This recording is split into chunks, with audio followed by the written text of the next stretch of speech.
Nous reprenons notre cours. Donc, nous avons, pour vous situer, pour reprendre un peu la situation, parce que Bernadette n'est pas là depuis un petit moment, donc je resitue très rapidement le cours. Donc, nous avons clos le rapport entre Gainsbourg et donc la musique classique, toutes ces citations qu'il a prises dans ses chansons, une dizaine de chansons. J'ai abordé la chanson Comic Strip de Gainsbourg, exprès pour dire qu'il avait aussi une relation dans la création contemporaine, c'est-à-dire que l'année d'avant, Katy Berberian, la femme de Luciano Berio, avait créé son Stripsody à partir des onomatopées donc de comics américains, donc de bandes dessinées américaines, elle-même influencée par deux éléments qui étaient la création contemporaine, donc entre autres son mari compositeur contemporain qui travaillait sur donc entre autres la capacité que la voix puisse émettre des bruits et des onomatopées et donc construire, musicalement parlant, un discours plus lié sur des formes émotionnelles que des formes intellectuelles, puisque la voix exprime directement quelque chose qui nous parle, quel que ce soit un cri d'enfant ou que ce soit n'importe quoi d'autre, ça parle immédiatement. C'est ce côté humain que l'on partage. Donc Katy Berberian, non seulement influencée par Luciano Berio, mais aussi par l'art contemporain américain, et notamment le pop art, et notamment Roy Lichtenstein, qui a inclus donc les bandes dessinées dans sa peinture, et notamment aussi donc des écritures d'onomatopée, puisque Katy Berberian est américaine, donc elle fait le lien. De là, nous sommes remontés sur les créations donc, de Berio pour voix et de Ligeti. Donc,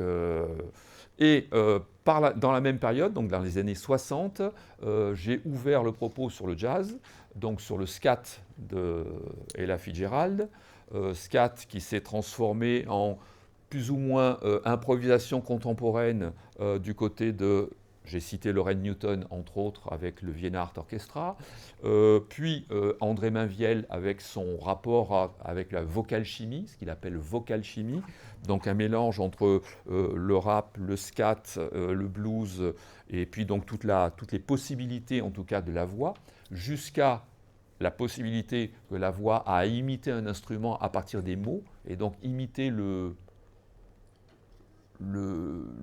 enfin, pas le comportement, mais la dimension mélodique instrumentale, en fin de compte, à travers la voix et à travers les mots.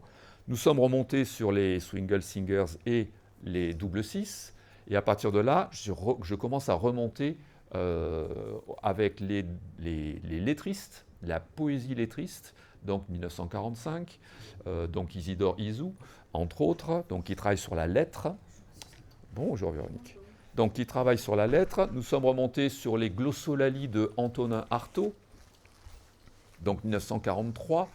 J'ai remonté jusqu'à 1932 avec la Ursonate, donc cette sonate primitive de Kurt Schwitters, qui est un peintre issu donc du dadaïsme.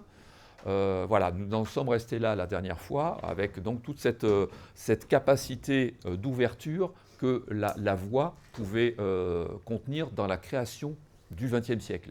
Mais nous allons continuer à remonter, parce qu'en fin de compte, on ne s'arrête pas là. Ce n'est pas la création essentiellement moderne et contemporaine qui ouvre la voie sur l'onomatopée, mais bel et bien, encore une fois, une filière qui remonte dans le temps, dans des temps plus anciens. Donc j'en veux pour preuve aujourd'hui, je remonte en 1825.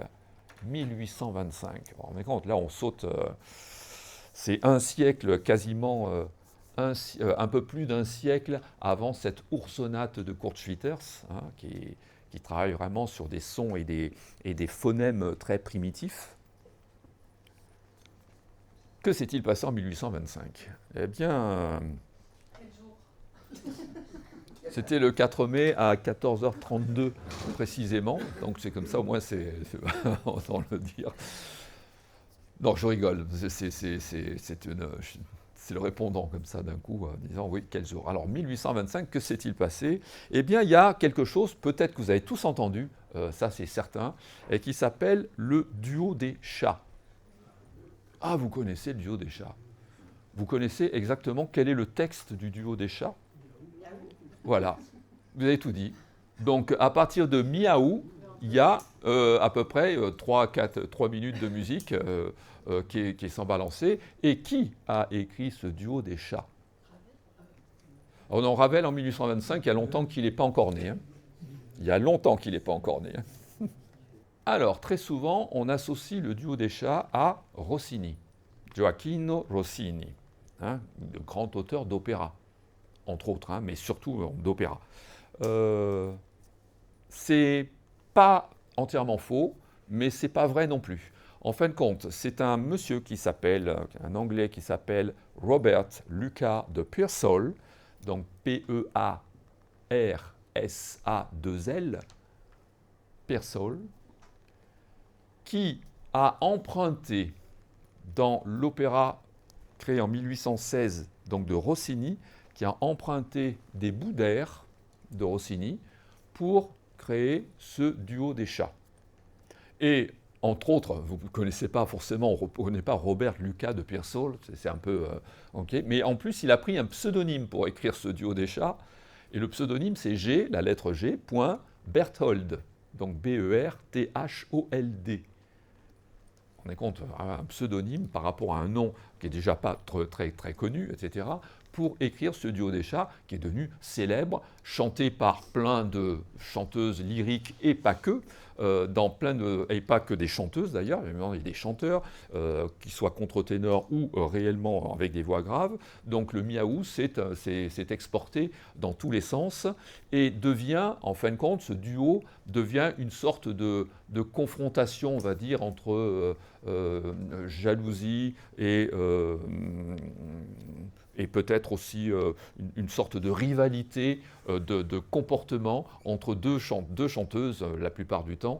C'est un peu ça que symbolise quelque part le duo des chats. Alors je vous en montre quand même deux extraits, vous montrer que la mise en scène peut être en rapport aussi avec cette rivalité.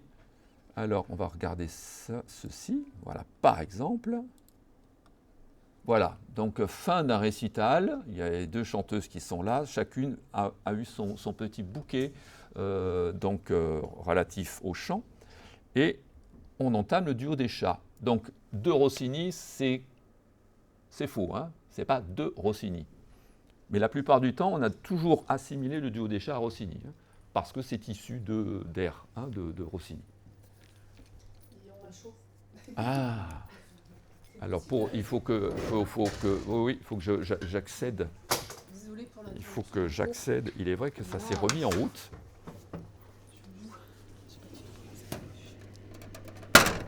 Voilà.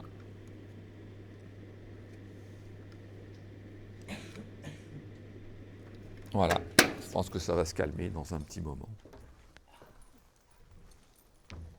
Alors. Voilà, donc ce duo des chats est représenté de cette manière-là. Voilà, il y a toujours donc une fonction complètement humoristique, pour le coup, mais nous avons de l'onomatopée, et ça ne vient pas des bandes dessinées, cette fois-ci.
Voilà.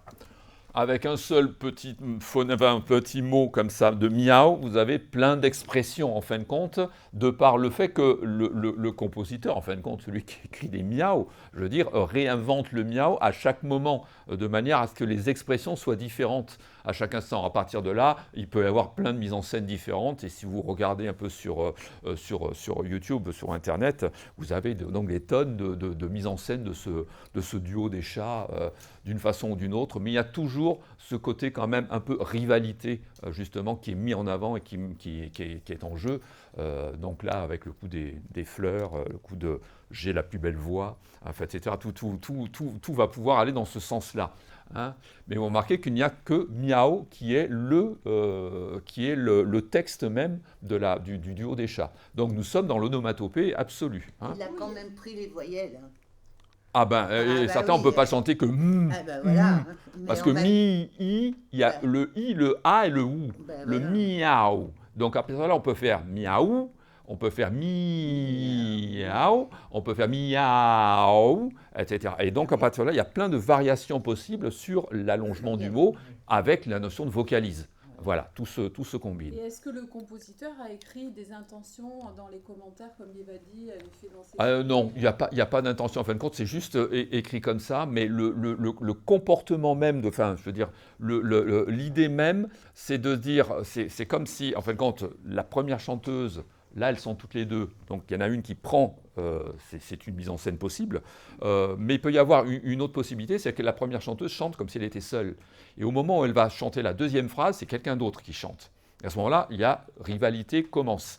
Donc tout est interprétable parce qu'en fin de compte, le côté, il y a trois parties, vous avez remarqué, la partie lente au départ, avec ce côté genre on se regarde, quoi, hein, on s'estime d'une certaine manière. Puis il y a la partie un peu plus rythmique qui est plus ternaire, tam, ta, tam, ta, tam, et puis la fin qui est un peu plus brillante, dans laquelle justement la voix peut vraiment se montrer du meilleur côté.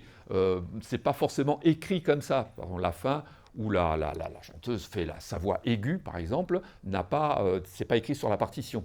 Mais ça peut être réinterprété de différentes manières. Hein. Je vous donne un autre exemple. Par exemple, j'ai un autre exemple justement pour peut-être pour étoffer ce que je voulais dire.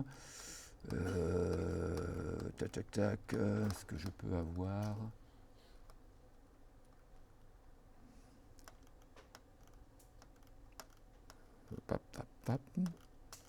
Peut-être y arriver.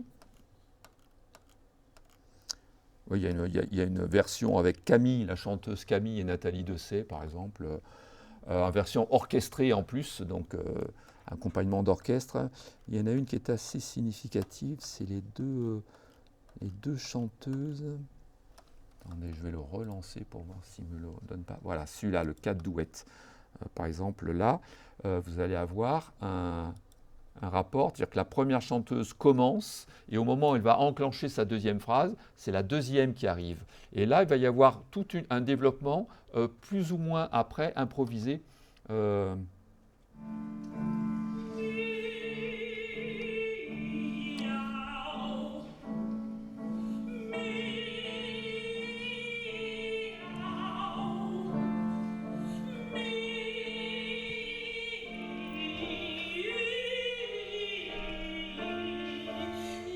Voilà, on exprime quelque chose. Et au moment où elle va chanter, c'est l'autre qui prend la place.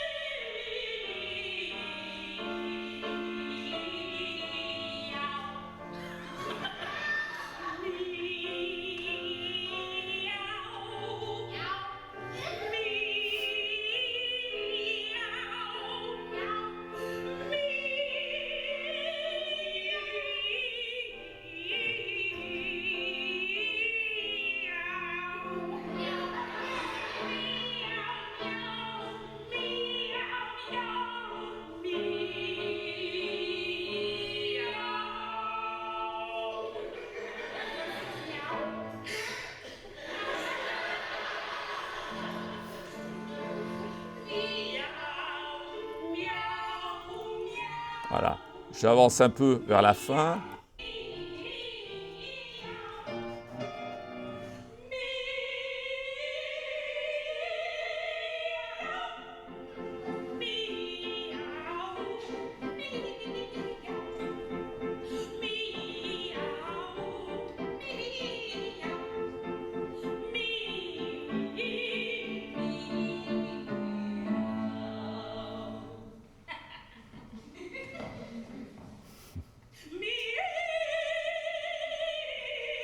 Là, c'est improvisé, là.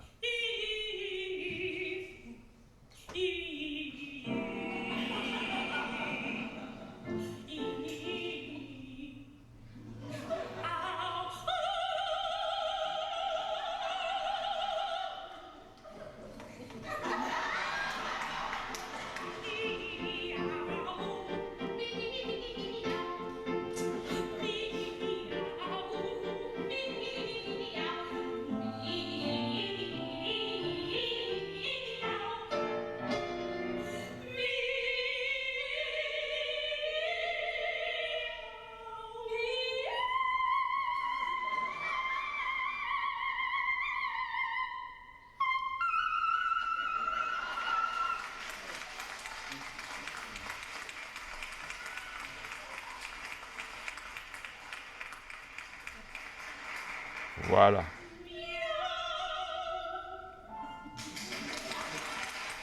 Voilà. Ouais, vous comprenez que c'est vraiment une réappropriation à chaque fois, et ça peut très bien fonctionner. Là, ça fonctionne bien. Ce côté, voilà, je montre ma belle voix, etc. Puis alors, je la scotche l'autre, parce que alors je monte encore plus haut que ce qu'elle attendait. Voilà, ça, c'est une façon d'envisager voilà, la théâtralité de la voix avec une seule petite onomatopée de chat, et ça a fait le tour de la planète, ce duo des chats, donc, de Robert Lucas de Pearsall. Alors, on remonte, parce que bon, Rossini, pour le situer quand même, je ne sais pas si vous connaissez quand même bien Rossini, là, Rossini était quand même un des grands auteurs d'opéra dans l'histoire de la musique, de par le fait qu'il a comment dire, une capacité à envisager non pas une harmonie géniale, c'est pas tout dans l'orchestre de Rossini est relativement, je dirais, post-mozartien. C'est vraiment relativement il n'y a rien de nouveau dans l'orchestration et dans les harmonies de Rossini. Ce qu'il y a de nouveau, c'est la difficulté vocale, c'est-à-dire qu'il met en avant une certaine virtuosité de la voix, et c'est ce qui a fait son succès d'ailleurs à Rossini.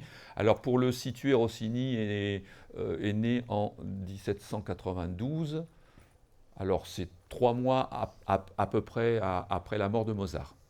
Voilà, 1792, Beethoven va avoir 22 ans.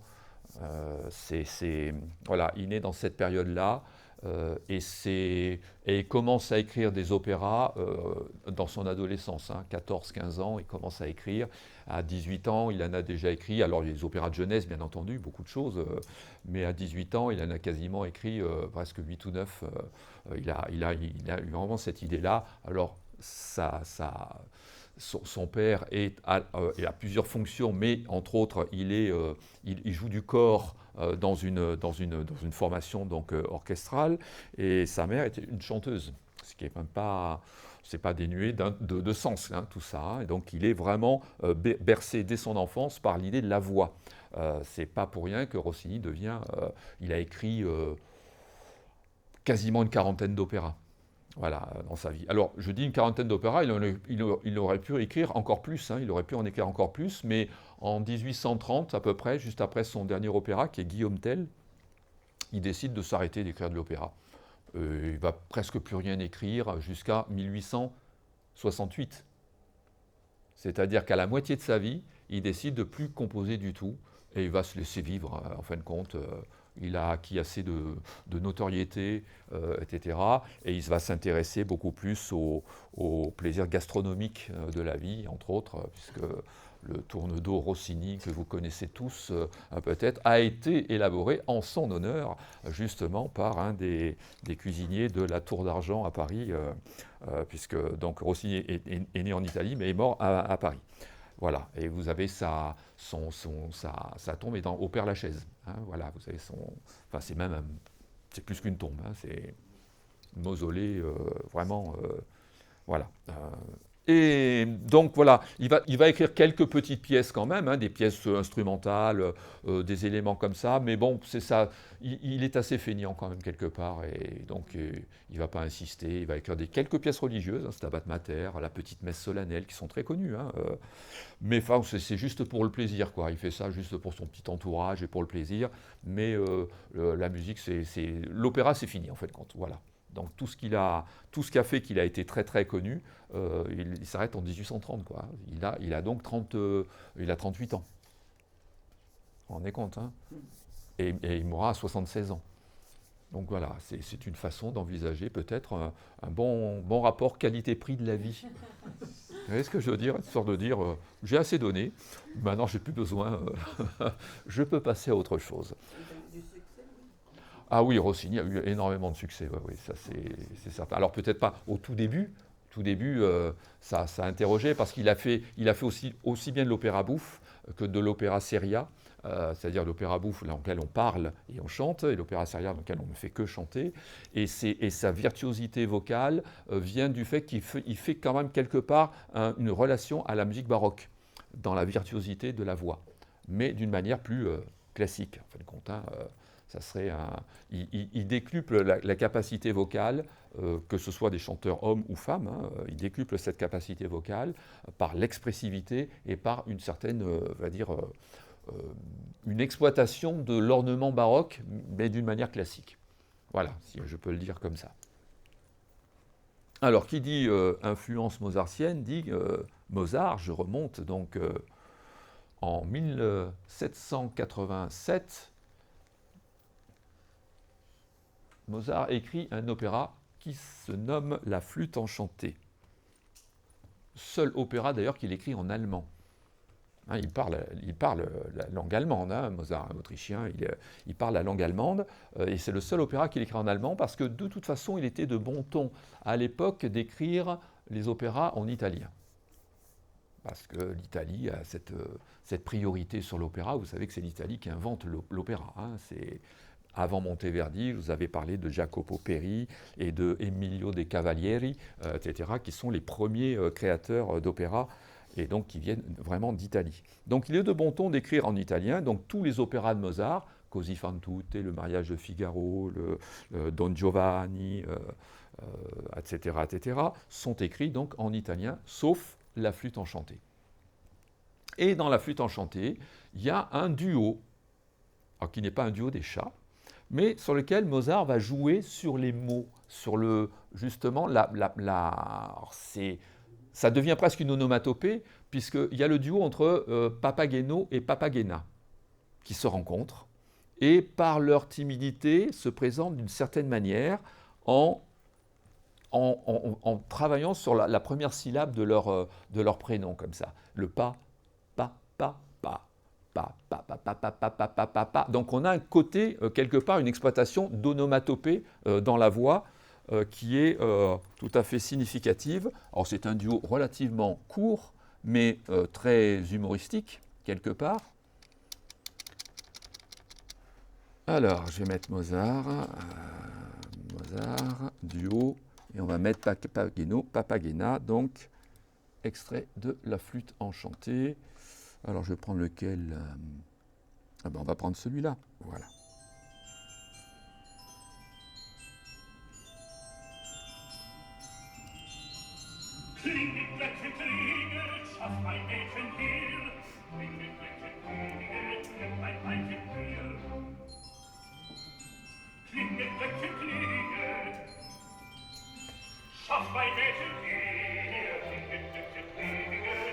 Voilà.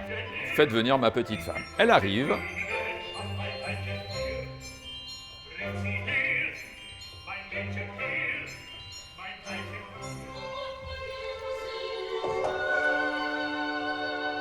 Et là, ils se rencontrent, là. Oh! Et la musique est très ponctuée, comme ça, de petites pulsations marrantes.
Voilà, etc., etc., etc. Là, vous avez donc, c'est surtout le début hein, qui va compter. La timidité, elle est rapidement passée. Hein. Vous avez remarqué que après les pas, ça y est, ils sont déjà dans les petits papagénos, les petits papagénas, les petites papagénas, etc. Mais même le mot, hein, papagéno, papagéna, etc., ça incite à faire une articulation vocale d'une certaine manière. Mais cette présentation est assez, voilà, c'est l'inventivité de Mozart qui est là, hein, en fin de compte, de présenter pas,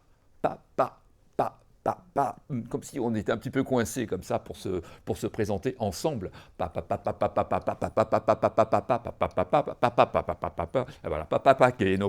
papagéna, etc. Bon, voilà, ça c'est tout un travail qui fait qu'il y a une petite approche comme ça de l'onomatopée dans la voix.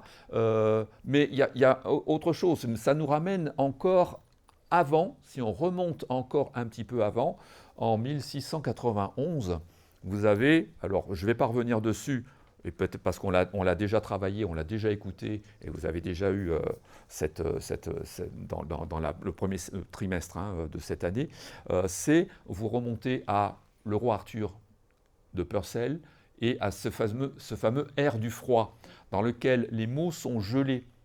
Donc ce sont les voyelles qui sont retenues comme ça dans le mot, et qui donc pulsent avec l'accompagnement des cordes, sont pulsées par en fin de compte, par les mots sont givrés, en fin de compte, parce que justement, voilà, on est dans... Le mot ne peut pas sortir complètement, il est gelé sur place. Voilà, c'est une inventivité aussi de Purcell, qu'on trouve aussi d'ailleurs chez Rameau, dans un fameux Chœur des Trembleurs, qui rapproche aussi cette notion du froid avec les mots. Hein. On a des mots qui tremblent, ou on a des mots qui sont gelés sur place, comme ça, de cette manière-là. C'est très intéressant. Je ne vais pas vous faire écouter peut-être cet air-là, hein. L'air du froid, ça va, on l'a déjà écouté moult fois. Il n'y a pas de raison, je vous avais... Le Chœur des Trembleurs, alors c'est extrait d'un opéra. Il faudra que je le retrouve, parce que Rameau a écrit pas mal d'opéras aussi. Je ne sais plus dans quel opéra se trouve le Chœur des Trembleurs. Je vais peut-être vous faire... il suffit de le chercher. Je pense que si je trouve... Alors je vais mettre Chœur des Trembleurs. Rameau, est-ce que je vais avoir tout de suite le Chœur des Trembleurs. C'est dans Isis, voilà, la tragédie lyrique Isis, donc de Rameau, dont j'ai parlé aussi d'ailleurs, Rameau, il y a quelque temps, hein, dans le rapport entre...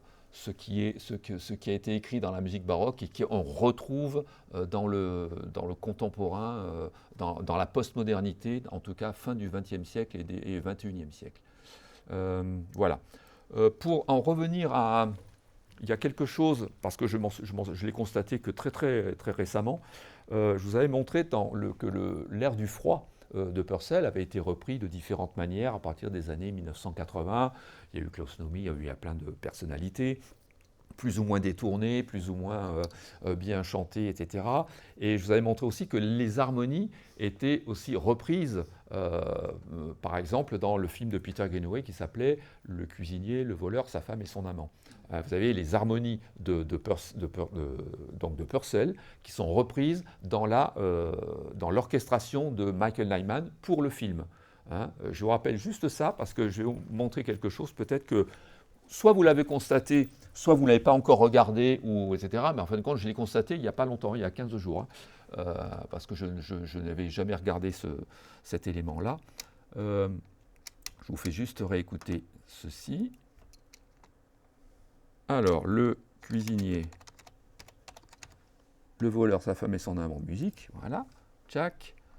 Juste vous montrer, voilà, que c'est les harmonies donc, de Purcell qui vont être reprises et sur lesquelles Nyman va inventer une nouvelle mélodie. Mais je vous fais écouter quand même le début, vous ayez en tête les harmonies quand même. Hein.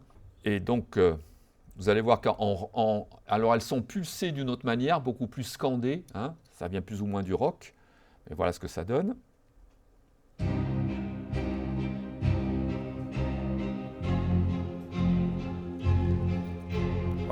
Ça, c'est les harmonies de Purcell sur l'air du froid. Toute l'introduction est là. Il reprend exactement les mêmes harmonies. Avec ce côté pulsé, scandé, rebondissant, haletant presque.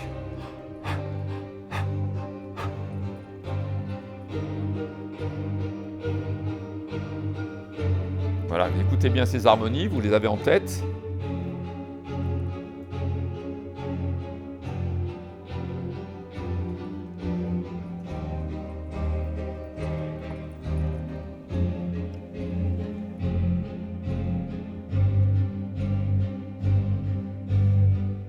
Voilà, là, vous les avez en tête. Est-ce que vous avez vu, enfin peut-être quelque chose récemment, dans une série, où les harmonies sont reprises aussi, mais d'une autre manière encore. Mais on a les mêmes harmonies. Est-ce que ça vous dit quelque chose? Enfin moi, quand j'ai vu le générique, en fait, quand c'est au générique de la série, le générique, donc, vous l'avez systématiquement, et je me dis, mais sérieux, on est encore Purcell qui revient au goût du jour, etc. Et c'est pas marqué que c'est la musique de Purcell, hein, encore une fois, c'est marqué, c'est Hans Zimmer qui a pris Purcell. Et c'est dans quoi? Eh bien, dans une série que je vous conseille parce qu'elle est de grande qualité, elle est très bien jouée, c'est très bien monté, ça s'appelle The Crown. C'est sur toute la reine d'Angleterre, toute l'histoire d'Élisabeth II d'Angleterre. Et tant que vous écoutez le générique, je vous fais écouter parce que vous allez voir comment il est traité par Hans Zimmer. The Crown, générique. Générique, voilà, musique générique, voilà, donc vous écoutez ça, écoutez comment c'est traité, mais c'est exactement les mêmes.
Là,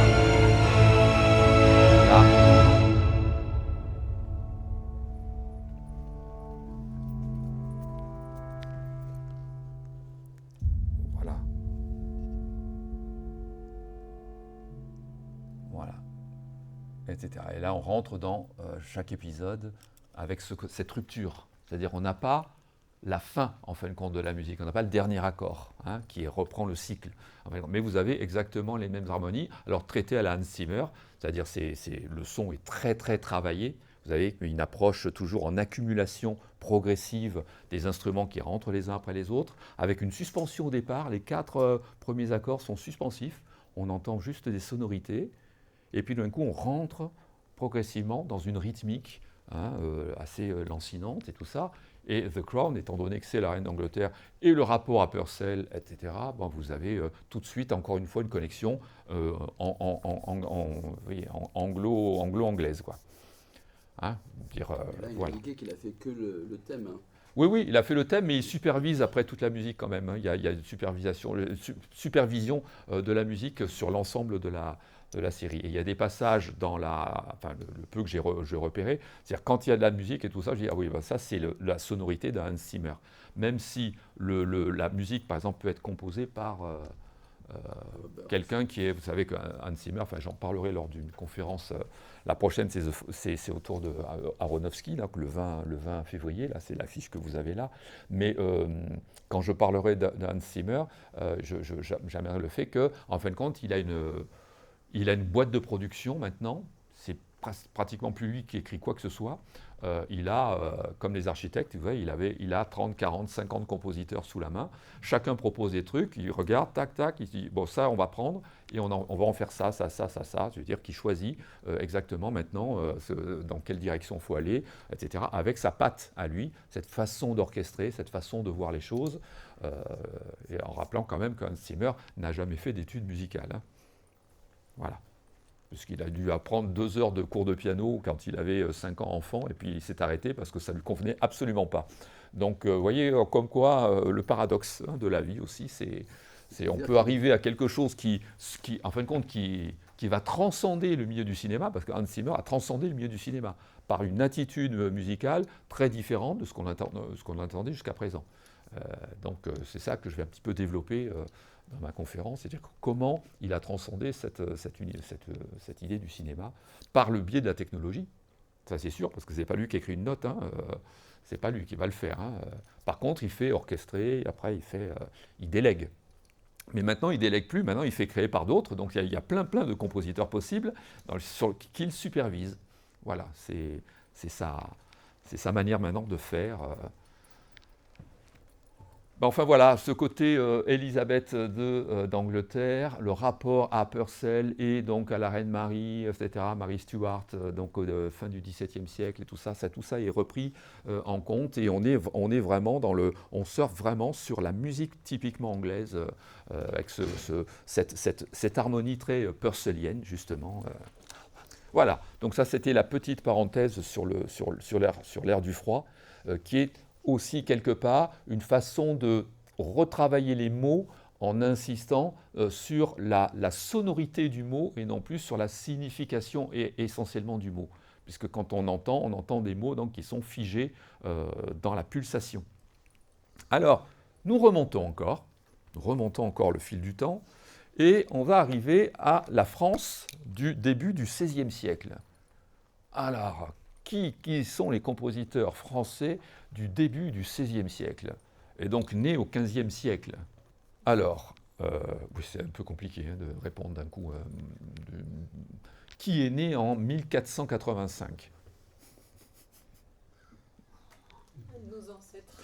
Un ancêtre. Donc c'est un compositeur français, vous pouvez répondre déjà d'avance, parce que c'est un compositeur français, oui, qui a été reconnu, et qui est un des auteurs assez prolifiques, et qui est un des tout premiers créateurs de la chanson polyphonique profane. Chanson polyphonique profane, c'est-à-dire une chanson, le format de 7-8 minutes à peu près, pour l'époque, c'est à peu près ça. Il écrit une chanson, donc c'est des chœurs, c'est pour un ensemble de voix a cappella, en général 4 voix. Chœur a cappella, polyphonique forcément, puisque justement il y a ce côté harmonie, hein, il y a une harmonie dans le chœur, etc. Et profane, parce qu'il se base non plus sur des textes sacrés, mais des textes réellement profanes. Alors, Corse. ah non, c'est pas un Corse, non. Non. Ah non, Roland de Lassus, c'est avant, ça c'est l'Ars Nova, c'est avec Guillaume de Machaut et tout ça. Roland de Lassus, c'est juste un peu avant. On est encore au XIVe siècle, etc. Donc là, c'est quand même, comme tous les compositeurs de cette période-là, c'est quand même quelqu'un qui est un prêtre. Hein, il est prêtre, etc. Mais il a cette faculté musicale de composer. Il a écrit plus de 250 chansons polyphoniques, justement, qui sont chantées de partout maintenant, etc. Donc en langue française, le français de l'époque, et sa particularité, et vous allez le voir, je vais vous montrer un extrait de La bataille de Marignan, donc, ou La guerre. Il y a deux titres possibles. La bataille de Marignan ou la guerre, puisqu'il est sous le règne de François Ier, bien entendu, et en 1515, avec la victoire du roi François, n'est-ce pas, vous avez une chanson qui va sortir de chez Clément Jacquin, qui va s'appeler donc La guerre, etc., dans lequel il rend hommage à François Ier, mais il introduit des onomatopées parce qu'il veut que son auditoire soit presque confronté aux éléments mêmes qu'il raconte, c'est-à-dire comme si on vivait en direct une guerre. Donc il met en avant des onomatopées, donc les cliquetis des épées, etc., les roulements de tambour, les effets de trompettes qui accompagnent les batailles, etc., pour soutenir les guerriers et tout ça. Et donc, il se sert réellement déjà de l'onomatopée pour faire vivre en direct ce qu'il veut donc partager avec l'auditoire. Alors voilà, au départ, bien entendu, il y a beaucoup de mots chantés normalement, des phrases chantées normalement, mais il y a des passages qui sont absolument géniaux. Alors, alors, la bataille ou la guerre, c'est tout ça, c'est pareil. La bataille, la guerre. Clément Jeannequin, voilà, on y arrive. Donc vous avez même la partition, ça vous allez voir comment c'est écrit. Alors au départ, c'est Victoire à la Françoise. Écoutez tous, gentils Gallois.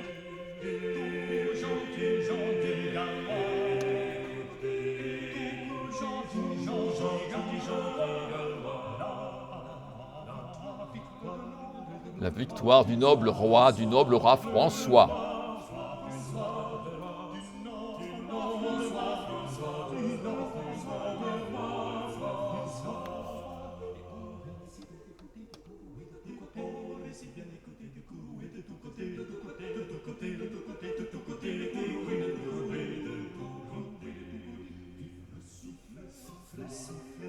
Bon.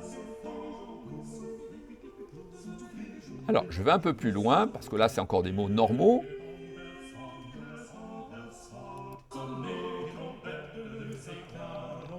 Alors, sonnez trompettes et clairons.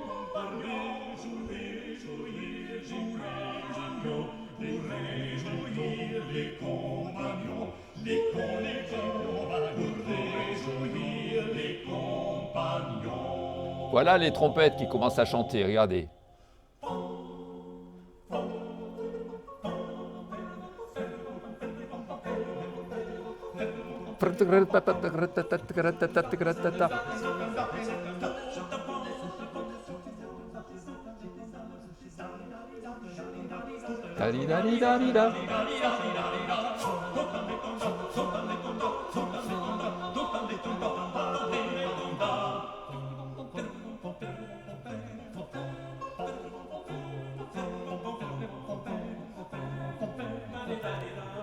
Mais un peu plus loin, voilà, regardez ça. Et là, on est dans la bataille. Vom, batiba. Vom, vom, vom, batiba.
Là, ça se calme.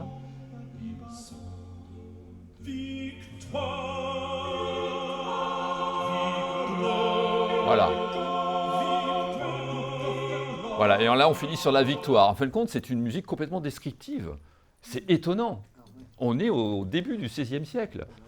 Et remarquez la difficulté, ceci dit, à interpréter ce genre de choses. Rien qu'à articuler à cette vitesse-là les mots tels qu'ils sont écrits, il y a un gros travail d'articulation, de diction, etc. pour mettre en forme. Alors vous avez 5 voix qui, ensemble, créent un univers absolument étrange comme ça, de pati-patoc, choc, etc. Zin, zin, zin, zin, avec des vom. Enfin, c'est assez étonnant. Vous avez vraiment une pleine ouverture sur un imaginaire. C'est-à-dire que le personnage imagine et crée dans son imaginaire et crée le mot qui va avec le son qu'il a en tête. Ça, c'est assez fabuleux. Hein. Vous voulez dire, oui? Il se produisait, enfin, qui écoutait cela? Alors là, c'était, je pense que c'était plus le noble, oui, certainement, puisqu'il y a le roi François, donc il était reconnu, Clément Jeannequin, pour faire ce genre de chansons, donc il était reconnu sur la cour royale, bien entendu, mais je pense aussi que ça devait être aussi une forme de divertissement du côté religieux. Parce qu'il y a aussi les divertissements du côté religieux. Donc on peut dire, tenez, je vais vous amuser un petit peu, regardez ce que j'ai fait sur la bataille de Marignan, quoi. Voilà, ça date que 1515, voilà. Mais vous allez me dire, il y a peut-être une seule chanson comme ça. Non, en fin de compte, il y en a plusieurs dans lesquelles il met en scène sonore, par des mots, par des approches comme ça, il met en scène sonore ce qu'il veut faire chanter, ce qu'il décrit. Alors, regardez par exemple, vous avez et là, c'est pré-baroque quelque part, puisque là, on regarde la nature elle-même. Clément Jeannequin a fait aussi le chant des oiseaux. Alors, je vous montre un extrait. Le chant des oiseaux. Donc là aussi, c'est pareil. Je vous le montre avec la partition, parce que c'est absolument... voilà. Toc. Alors donc là, il y a des mots. Comme d'habitude, la structure est un peu semblable. Hein. Il met toujours des mots. Réveillez-vous, cœur endormi. Réveillez-vous, cœur endormi. Voilà, il y a le chant des oiseaux. Réveillez-vous, écoutez la nature qui est autour de vous, etc. Donc c'est toujours un petit peu la même forme, mais quelle inventivité. Voilà, donc on regarde un petit peu le début.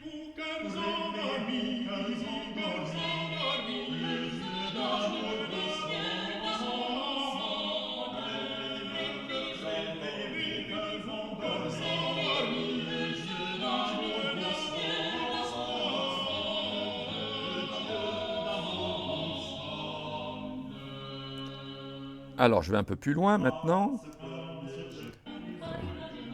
Alors, là, il joue un peu sur les mots.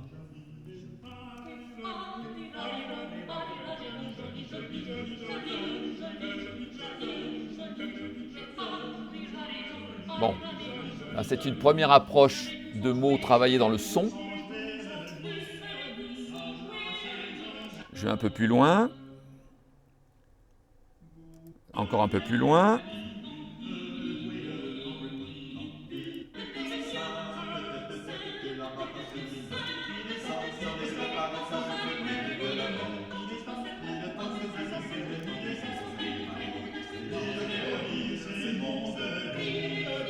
On va y arriver, hein, aux oiseaux.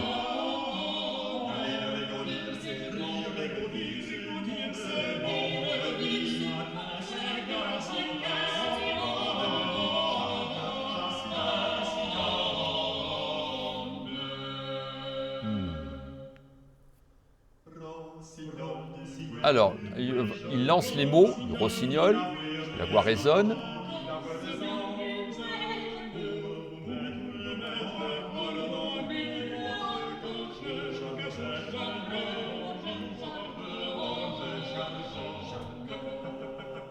Ah, ça commence.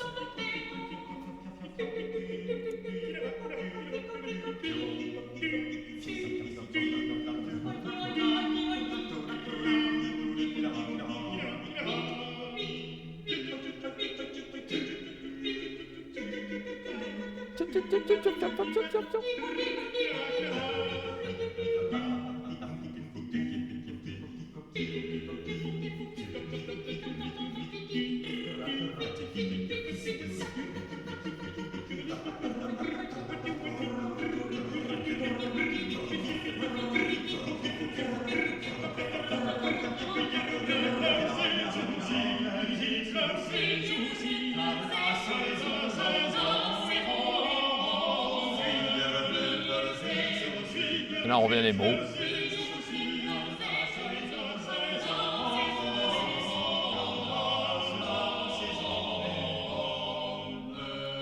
Voilà, la saison qui l'aura, etc., etc. Vous avez vu cette maîtrise de l'onomatopée, et ça, alors c'est très bien interprété là, hein, ceci dit, c'est très clair hein, comme effet, mais vous avez tous les mots qui sont utilisés pour arriver à ces effets vocaux. Donc là, on est à 4 voix, on n'est pas à 5 voix comme dans la bataille de Marignan, mais voilà cette exploitation de l'onomatopée pour dire je traduis la guerre, ou je traduis les oiseaux, ou il y a encore une fois, c'est lui qui a fait aussi les cris de Paris. Alors les cris de Paris, c'est sur les marchés, c'est comment les commerçants interpellent les clients en disant regardez ce que je vends, c'est vraiment de la bonne, voilà, c'est de la bonne qualité, etc., etc. En fin de compte, il a créé dans ses chansons polyphoniques, ce sont presque des petits reportages de l'époque. C'est un cinéaste d'avant la lettre, comme Vivaldi a fait avec ses 4 saisons aussi une vraie musique cinématographique quelque part, hein, parce qu'il raconte quelque chose.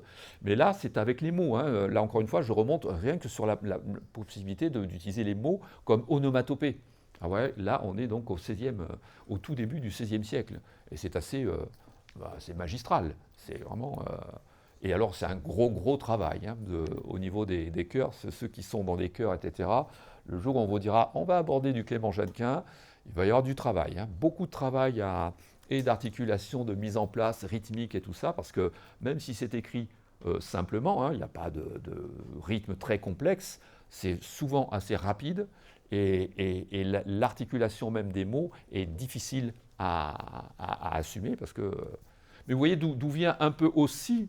André Mainviel, dont on a écouté la dernière fois ses effets avec des mots très rapides, des articulations rapides et tout ça, je veux dire que c'est un digne successeur de Clément Jeannequin. Voilà, Clément Jeannequin. Alors, on peut remonter encore un peu plus loin peut-être, mais alors à ce moment-là, on va changer, on va revenir sur les musiques traditionnelles. Parce qu'il y a des musiques traditionnelles qui utilisent beaucoup plus le son, le bruit vocal, l'onomatopée vocale, parce que c'est ancré dans leur culture. Et donc, utilisent musicalement parlant des choses qui ne sont pas des mots, mais bel et bien des borborigmes, si vous voulez, des formes onomatopéiques, j'aime bien le dire ça dans ce sens-là. Alors, on va prendre un exemple, on va aller en Alaska.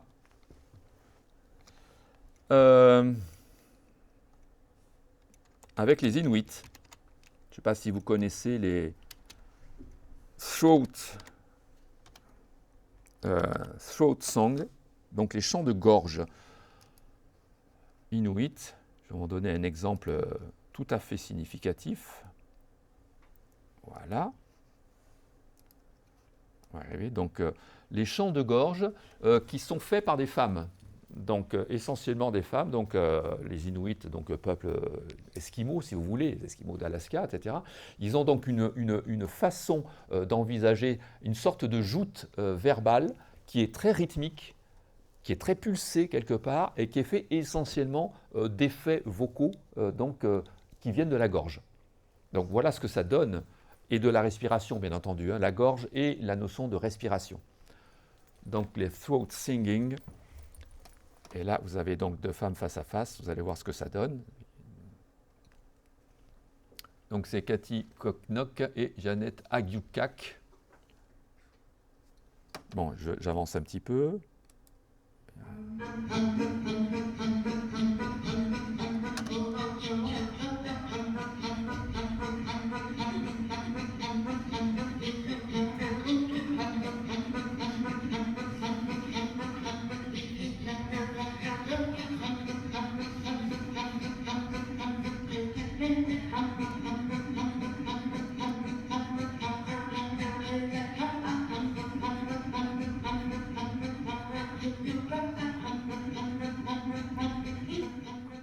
Alors, ça, c'est un premier exemple. Vous avez remarqué ce côté haletant, ce face-à-face très très proche.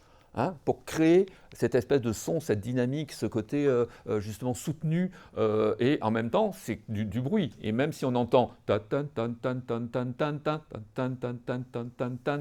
on entend vraiment ces trois sons-là qui chantent quelque part, hein, ça chante un petit peu, mais ça reste quand même bruitiste comme effet. Alors c'est encore plus spectaculaire parce que vous avez les voix de gorge et ça descend grave. Vous avez vu, une des deux femmes qui chantent va descendre dans le grave. Écoutez ça.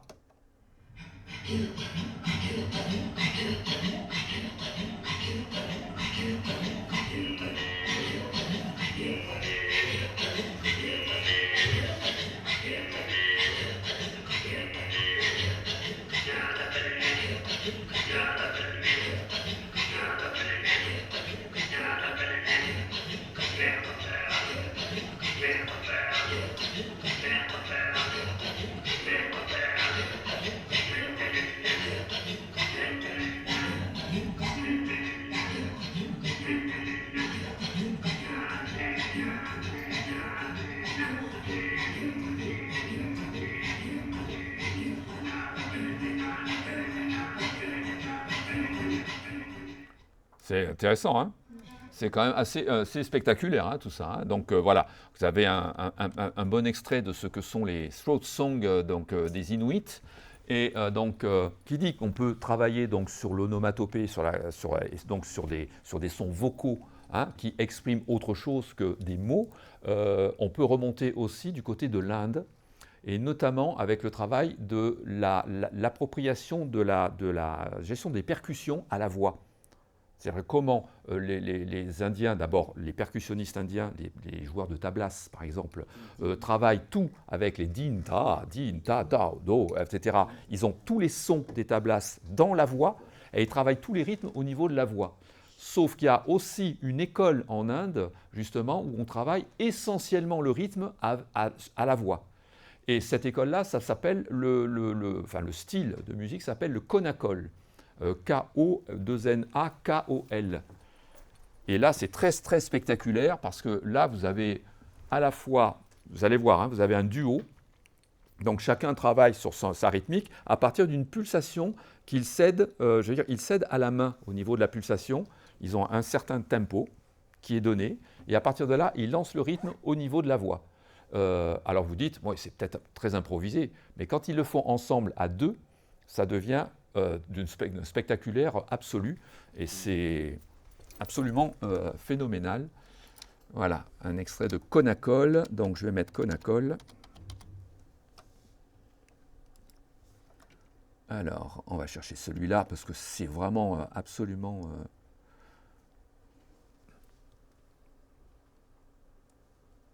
Voilà. Alors écoutons et regardons ce Konakol. La pulsation est donnée. Ta, di, tom, nam, tarigidagada, di, tom, nam, tarigidagada, di, tom, nam, tarigidagada, di, tom, nam, tarigidagada, di, tom, nam, tarigidagada, di, tom, nam, tarigidagada, tom, nam, tarigidagada, di, tom, nam, tarigidagada, di, tom, nam, tarigidagada, taditom nam, tarigidagada, taditom nam, tarigidagada, taditom nam, tarigidagada,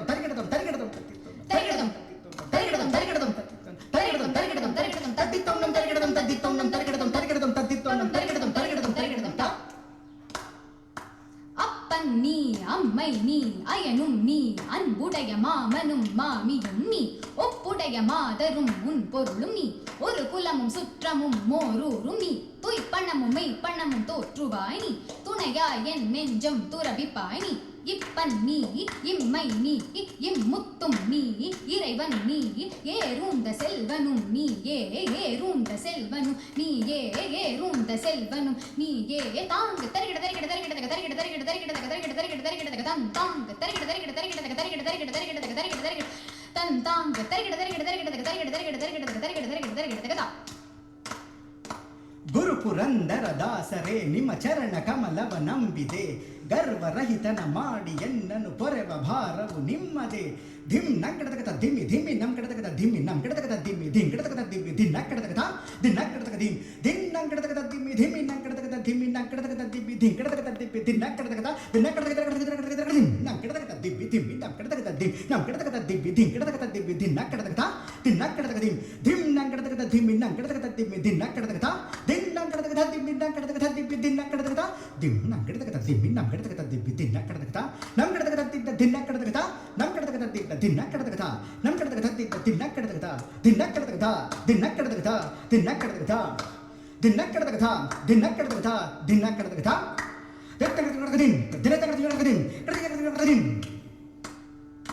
Tam, terikadakatam, terikadakatam, terikadakatam, tatakadakatam, terikadakatam, terikadakatam, terikadakatam, tatakadakatam, terikadakatam, kidakadakatam, terikadakatam, kidakadakatam, ta, kidakadakatam, di, kidakadakatam, dom, kidakadakatam, tam, kidakadakatam, ta, kidakadakatam, kidakadakatam, kidakadakatam, ta, takadakatam, kidakadakatam, kidakadakatam, ta, tatakadakatam, kidakadakatam, kidakadakatam, tam, kidakadakatam, tatadim, tatam, kidakadakatam, tatadim, tatitam, kidakadakatam, tatadim, talangadam, tadim, talangadam, tadim, tatadim, tatadim, tatadim, tatadim, tatadim, tatadim, talangadam, tadim, talangadam, tadim, talangadam, tatadim, tatadim, tatadim, tadim, tatadim, tatadim, talangadam, tadim, talangadam, tatadim, talangadam, tadim, talangadam, tatadim, talangadam, tadim, talangadam, tadim, tadim, talangadam, tadim, tadim, tatadim, tatadim, tatadim,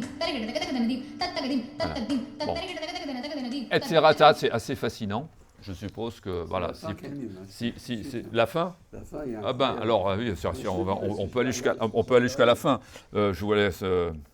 Il n'y a pas de souci, c'est encore mieux. Oui. tatadim, tadim, ta, i, ta, dom, ta, di, ki, ta, dom, ta, ti, ki, ta, dom, tati, ki, ta, dom, tati, ki, ta, dom, tati, ki, ta, dom, tati, ki, ta, dom, tati, ki, ta, dom, tati, ki, ta, dom, tati, ki, ta, dom, tati, ki, ta, dom, tati, ki, ta, dom. takadim tatadim tarikadakadakadadim tatadim tatadim tatarikadakadakadadim tadim takadim tatadim tadim tarikadakadakadadim ta di gi na dum ta di gi na dum ta di gi na dum ta di gi na dum ta di gi na dum ta di gi na dum ta di gi na dum ta di gi na dum ta di gi na dum ta di gi na dum ta di gi na dum ta di gi na dum takadim tatadim tarikadakadakadadim tatadim tatadim tatarikadakadakadadim tadim tatadim tatadim tatarikadakadakadadim ta di gi na dum ta di gi na dum dum ta di gi na dum dum dum tadim tarikadadum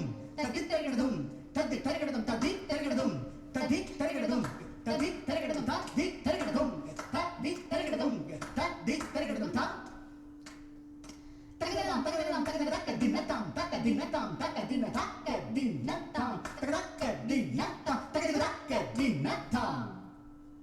Et ben voilà. C'est beau, hein, c'est fascinant. Vous pouvez m'amener un petit échantillon la prochaine fois, ensemble. Le truc, il faut juste articuler un petit peu, hein, pas mal.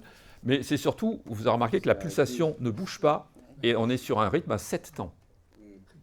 Et à l'intérieur, toutes les variations rythmiques sur un rythme à 7 temps, c'est 1, 3, 4, 5, 6, 7, 1, 2, 3, 4, 5, 6, 7, 1, 2, 3, 4, 5, 6, 7, 1, 2, 4, 5, 6, 7, 1, 2, 3, 4, 5, 6, et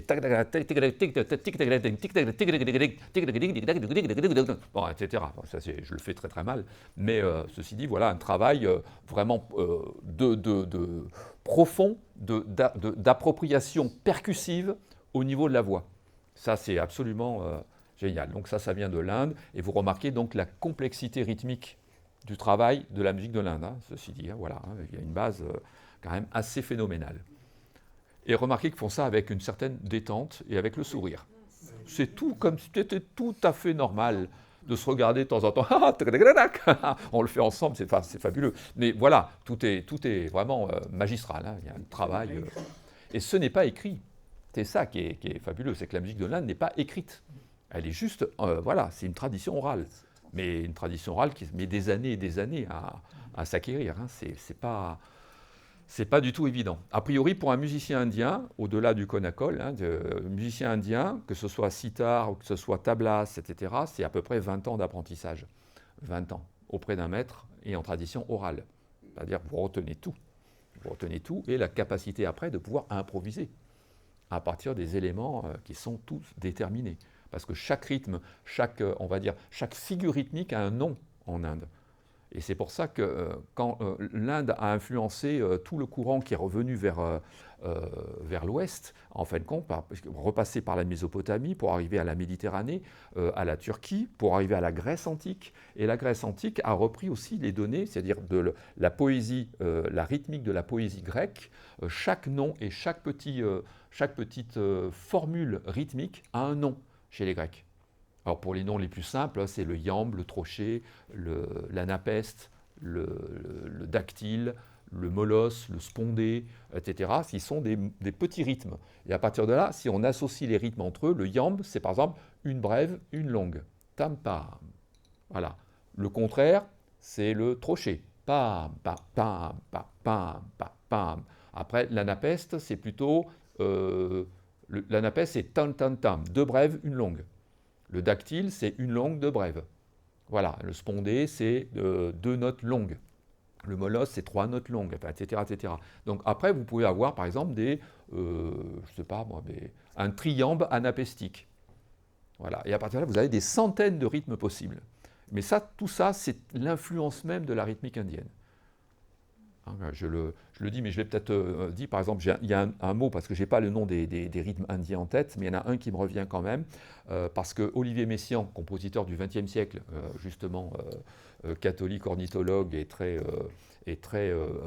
comment dire, féru de musique indienne, a énormément travaillé sur la métrique grecque et la métrique indienne dans ses compositions pures. Et quand il a écrit dans les années 40 sa symphonie Turangalila, la Turangalila symphonique, qui est en 10 mouvements, qui est un truc assez monstrueux, le Turangalila est un rythme indien.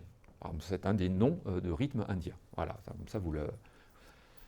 Et ça aurait pu être fait au tabla, n'est-ce pas? Et ça aurait pu être fait au tabla, absolument, parce que le rapport entre l'apprentissage vocal du rythme peut après se faire au tabla. Et le konakol fait qu'on enlève la percussion. On garde que le rythme, en fin de compte, vocalement parlant. Mais un percussionniste de tablas est capable de dire, voilà, je vais faire et il vous fait le même son au tablas. Et ça reproduit exactement la même chose. Quand on apprend le tabla, c'est ce qu'on nous fait faire. Ouais, c'est ça. On nous apprend à chanter en même temps. J'ai eu un élève il y a plusieurs années, pas ici, mais j'ai eu un élève un jour qui avait fait une quinzaine d'années d'apprentissage en Inde, donc un véritable Indien, de tablas. Et j'avais dit, tu viens avec tes tablas en cours, hein, c'est pas possible, il faut que les autres élèves voient. Donc il s'est assis par terre, il a mis le tapis, le truc, le machin, et les tablas, et il a dit, voilà, les sons, les 13 sons des tablas, c'est ça, din, da, ta, etc. Et puis, à partir de là, il a commencé à élaborer des rythmes. Et il le disait à la voix, et il le reproduisait directement au tablas. C'est assez spectaculaire, parce que ça donnait tout de suite, on a le même son, quoi. On a le même son. Ah, c'est fabuleux. Et c'est pas religieux, là. Et non, c'est pas religieux, c'est spirituel. Là, je vais le dire dans l'autre sens, c'est-à-dire que la musique de l'Inde est une base spirituelle. Hein. On est encore sur les origines aussi de la musique. Hein. Je vous ai fait un cours sur l'histoire de la musique, je ne sais plus quand, l'année dernière peut-être, ou l'année d'avant, où j'avais fait un petit peu un rapprochement sur l'influence, mais je suis parti du mysticisme et de la spiritualité en musique, c'est-à-dire que c'est le regard sur le monde qu'on porte qui a créé les formes musicales telles qu'elles ont évolué, mais dès le départ, à l'origine même de la musique, imitation de la nature, interrogation sur qui nous sommes et dans quoi nous vivons, par rapport à quoi? Par rapport à ce ciel immense, ces étoiles, etc. Tout ça est rentré dans le contexte musical. Et la base de la musique reste quand même mystique et spirituelle. Donc qu'elle aille vers le côté religieux, ou après vers un côté profane, mais le profane qui, en fin de compte, qui est cyclique, qui est récurrent. C'est-à-dire les saisons, les années, les jours, le cycle lunaire, pourquoi on a des équinoxes et des solstices, on a tout. Tout est, la fête de la musique, c'est le 21 juin, solstice d'été. C'est pas par hasard qu'on met la fête de la musique un 21 juin. C'est pas comme ça, en disant, tu vois, on va tirer au sort une date. Non, c'est vraiment voulu. Il y a quelque chose qui est en rapport quand même avec quelque chose qui est notre monde, enfin l'univers tel qu'on le connaît et tel qu'on le perçoit. C'est ça qui est fort. Donc vous l'avez dans la musique indienne. Et donc vous avez cette relation avec la médecine, cette relation avec le regard empathique chez l'autre, enfin dire cette espèce de diffusion, c'est-à-dire que le musicien est une sorte de passeur entre la forme supérieure et la Terre, en fin de compte, hein, et la vie terrestre. C'est fabuleux. Donc, on va revenir à notre époque à nous, parce qu'à partir du moment où vous pouvez articuler avec la voix des formes percussives, ben, il n'y a qu'un pas. Ça s'appelle comment maintenant hein? Alors, le rap, c'est plutôt des mots. Hein. Je parle vraiment de la forme percussive, c'est-à-dire comment avec la voix vous organisez une percussion. Beatbox, voilà, c'est le beatbox. Donc à partir du moment où je peux créer au niveau, par exemple, la batterie, vous savez qu'il y a une grosse caisse, il y a une caisse claire, vous avez une cymbale, notamment la Charleston, et c'est ces trois éléments qui fabriquent la base de la rythmique de batterie. Et l'illusion de la batterie, c'est-à-dire que c'est de créer un rythme avec des timbres qui sont différents entre eux et qui fabriquent justement la forme même du rythme. Si je fais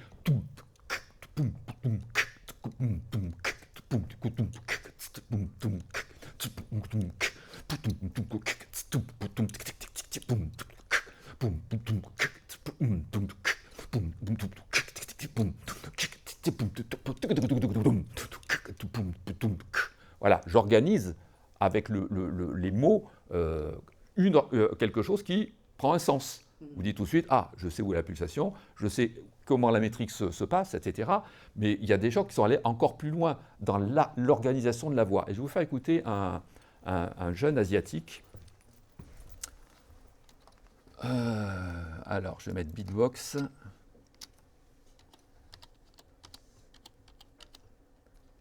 Asian. Je vais mettre dans un concours Asian Got Talent. Alors voilà, c'est lui. Alors c'est télévisé en Asie, etc. Alors je ne sais pas de quand, s'il y a vraiment une... C'était donc vraiment, visiblement il y a 8 ans. Donc une sorte de concours hein, qui se passe un petit peu comme on a le The Voice ou des choses comme ça, sauf que là il se présente en beatbox. Il va expliquer quel son il va utiliser déjà. Alors il fait écouter chaque son, et puis après il les organise entre eux. Et il a plusieurs sons différents. C'est assez impressionnant. Donc, Human Beatbox. Donc, voilà ce que ça donne. Donc, vraiment l'émission télévisée. Voilà. Hello. Tell me, what's your name and where have you come from? My name is Neil and I'm from Davao City, Philippines. So, how did your journey go coming here today? This is my first time overseas. Yes. Really? This is my first time. Your talent has brought you here, and we can't wait to see it. Yes. Tout en humilité. Ladies and gentlemen, everything you're about to hear is 100% human voice. Here we go. It's Neil. The human speedbox. Let's go. C'est impressionnant.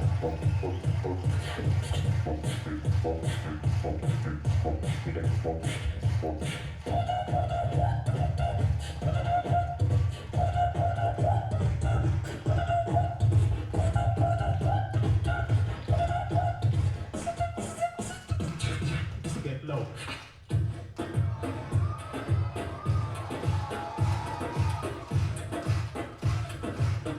Ladies and gentlemen, I have 5 different sounds. Listen. 1.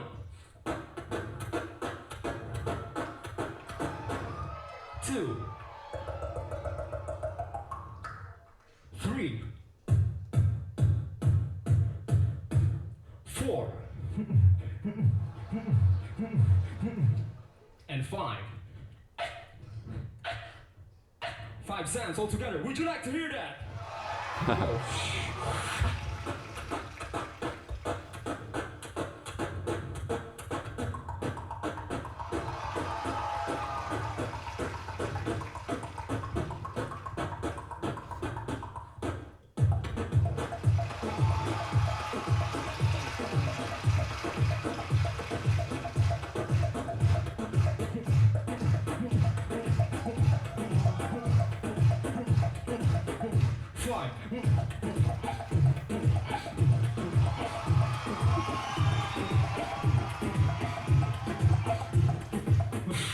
you very much.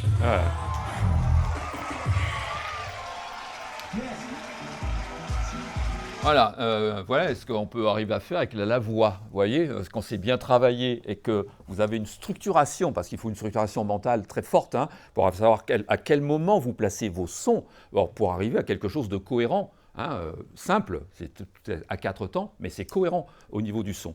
Eh bien, il est revenu quelques années après. Je crois qu'on l'a. Voilà, un peu plus tard. Le même revient, il est un peu plus grand.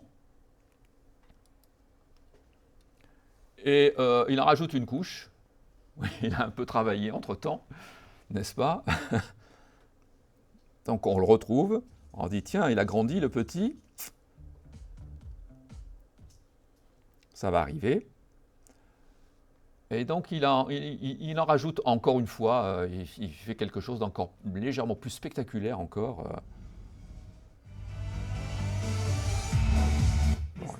And I am proudly from Davao City, Philippines. Philippines, oh yeah. I am 21 years old. Wait. Excellent.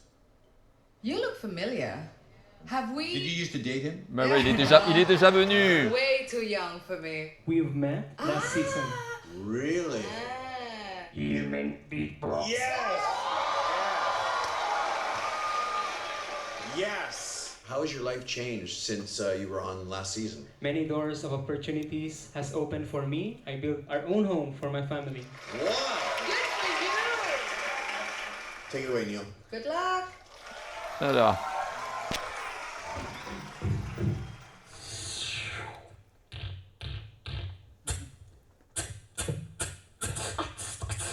A-G-T.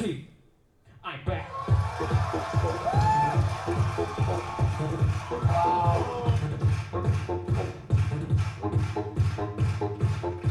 Get funky. What?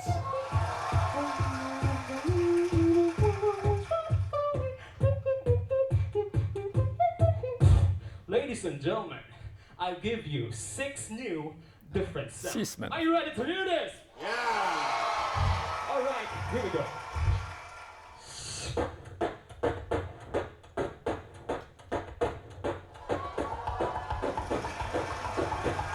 Voilà, c'est les mêmes là.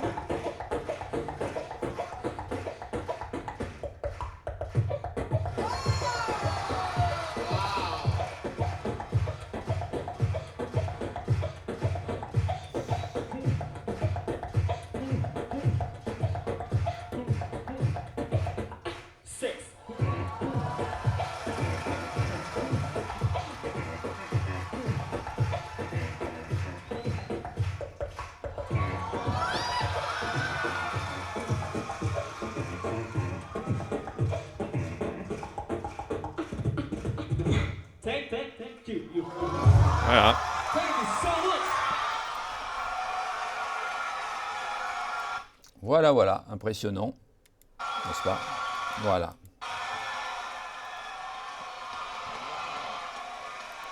Voilà. Donc voilà jusqu'où va le. D'ailleurs, c'est plus du Konakol, mais c'est de la beatbox, donc hérité de toute cette musique hip-hop, héritée de la breakdance, etc. Ça vient aussi des États-Unis, tout ça, ça vient de New York, etc. Et vous avez donc toute cette dérive maintenant qui peut articuler donc des mots, des formes, des chants, des effets synthétiques, des effets avec la voix. Et c'est voilà, il suffit de travailler un petit peu, vous savez. Tout est toujours possible. Vous travaillez un petit peu, vous y arrivez. Vous faites des petites choses. Alors, déjà, tenir le tempo. Déjà, rien qu'à tenir le tempo. Il a ça dans la peau. Oui. Il danse. Mais il est obligé de le vivre parce qu'on ne peut pas rester complètement statique en faisant ça. Il est obligé d'avoir l'espace qu'il a dans la voix, l'espace qu'il met dans la voix. Je pense l'espace des hauteurs et le temps. L'espace qu'il met dans la voix, il est obligé de le vivre en même temps dans le corps. Sinon, c'est très difficile alors que tout à l'heure, au Konakol, vous aviez un rythme et ils sont complètement statiques. Ils sont assis. Ils ne bougent pas et ça balance. Parce que là, c'est plus proche de la notion, justement, de la corporalité. Vous êtes ceci dit, la mise en corps de ce que vous êtes en train de faire, de vivre au niveau de la voix. Pour les Indiens, c'était les mains qui faisaient que... ça Qui avait la sortait. pulsation, voilà, c'est ça, les mains. Et alors, vous avez vu que la fille ne fait pas exactement le même geste que l'homme qui, lui, tape justement dans les mains. Il faisait 1, 3, 4, 5, 6, 7, 1, 2, 3, 4, 5, 6, 7, 1, 2, 3, 4, 5, 6, 7, 1, 2, 3, 4, 5, 6. Et à chaque fois, il y a une inversion. Et la fille faisait plutôt ça sur les cuisses de cette manière-là, en intervertissant les mains, etc. Mais ils sont dans le même tempo et dans la même pulsation. Et les Indiens, quand ils écoutent les concerts, ceux qui sont très érudits, eh ben, ils comptent sur leurs phalanges. Tu vois. Ah oui, ils sont tout contents alors quand ça le compte sur la phalange, c'est que vous avez 1, 2, 3, 4, 5, 6, 7, 8, 9, 10, 11, 12. Et en comptant avec le pouce, ça vous fait 2 x 12, 24, ça vous fait des rythmes donc de 24 temps, 2 x 12, donc soit 6 x 4, soit 3 x 8, ou 8 x 3 si vous voulez, etc. Et donc tout peut être comptabilisé à partir de la main. Et il n'y a pas que les Indiens qui ont inventé ça. Enfin, ça a été repris quelque part avec Guido d'Arezzo au Xe siècle, italien, celui qui a inventé l'écriture musicale dans l'Église. Je vous ferai peut-être une nouvelle fois une approche de cette histoire de la musique, peut-être si vous le voulez. Quand il a commencé à faire travailler, donc c'est lui qui a inventé le nom des notes, et qui a commencé à travailler sur des portées, c'est-à-dire des lignes. À partir de là, il a organisé des portées, et on appelle ça la main guidonienne, c'est-à-dire que les chanteurs pouvaient avoir des points de repère par rapport aux lignes, par rapport à un mode donné, une échelle de son donnée, et donc pouvaient improviser même à l'intérieur de cette échelle de son, qui était donc une musique modale de l'époque, etc. Donc la main guidonienne, c'est aussi le rapport au corps, en fin de compte. Le corps aide à la compréhension d'une forme musicale, quelle qu'elle soit. Voilà. Donc voilà, nous avons fait une belle approche de l'onomatopée, vocale en tout cas. Il y aura peut-être d'autres choses à découvrir par la suite, je ne sais pas encore. Mais je vais revenir sur le Grieg, le concerto. Les notes que vous m'avez demandées. Oui. Puisque je les avais abordées, vous n'avez pas trouvé les notes? C'est parce que moi, quand je regardais les partitions, il y avait les deux pianos. Si tu écoutes, il y a c'est un orchestre. Oui, c'est l'orchestre qui est réduit. Ouais, je comprends. J'ai repris ma flûte, j'ai essayé de nouveau. J'ai réussi un peu, mais je ne suis pas sûre de la tonalité. Alors, je vous dis, c'est en la mineur. On est en la mineur. Le concerto de Grieg est en la mineur. Donc, il y a... et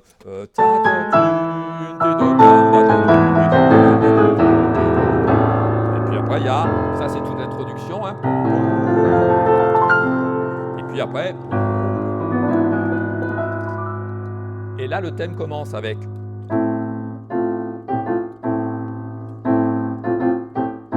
Ces trois notes, mi, fa, sol, fa, mi, fa, sol, mi.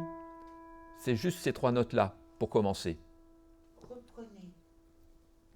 Mi, fa, sol, fa, mi. Tout ça parce que j'ai demandé à certains, si vous voulez faire comme Gainsbourg, prendre un thème et le mettre en mots. Vous pouvez vous amuser à faire ça. Sur le concerto de Grieg, c'est pas mal. Enfin, le premier thème du premier mouvement du concerto de Grieg. Donc, mi, fa, sol, fa, mi, fa, sol, mi. Et après, ça fait mi, fa, si, la, si bémol, mi. Bon, fa.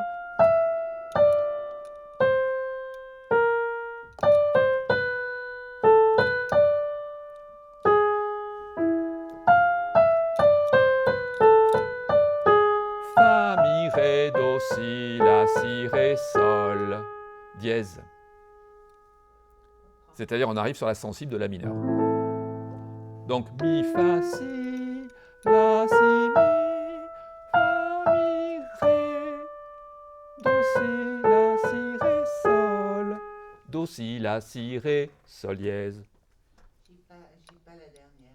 Alors, la dernière. À partir de Fa, la si, la, si bémol, mi, puis fa, mi, ré, do, si, on descend la gamme, la, si, ré, sol, dièse, la, si, ré, sol.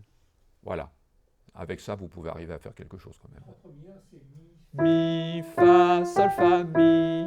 Mi, fa, sol, mi. C'est ça. Puis mi, fa, si, la, si, mi, fa, mi, ré, et do, si, la, si, ré, si.